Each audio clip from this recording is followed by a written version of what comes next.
আমি আজ তৈরি করব পটেটো চিজ বল। এই পটেটো চিজ বলটা অসম্ভব মজা।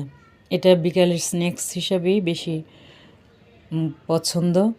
এটা বাচ্চাদের জন্য আরও বেশি হেল্পফুল, আরও বেশি হেলদি। তো প্রথমে আমরা আলুটাকে ভালো করে সিদ্ধ করে নিয়েছি। এরপরে একটু গ্রেটার দিয়ে মিহি করে কেটে হাত দিয়ে যথাসম্ভব একদম মিহি করতে হবে, যাতে আলুটাতে কোনো দানা না থাকে। এরপর আমরা এখানে দিয়েছি কর্নফ্লাওয়ার সামান্য, গোলমরিচের গুঁড়া আর স্বাদ মতো লবণ।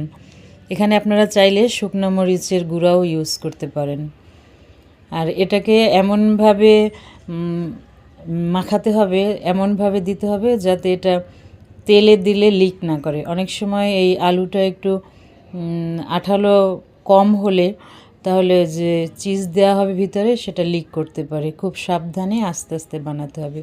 পুরো বানানোর প্রস্তুত প্রণালীটা আপনারা দেখে নিতে পারেন।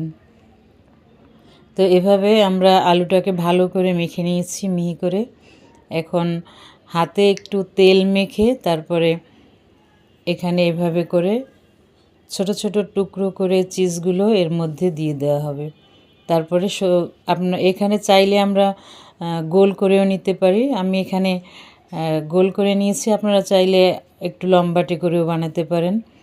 তবে খুব সাবধানে এটাকে বানাতে হবে এবং ভাজতে হবে যাতে এটা লিক না করে। লিক করলে দেখা যায় সব কিছু একদম এলোমেলো হয়ে যায় আর কি। তো আমি তেল নিয়ে আস্তে আস্তে ডিপ ফ্রাই করব এটাকে, এবং খুব সময় নিয়ে আলতো হাতে এটাকে ভাজতে হবে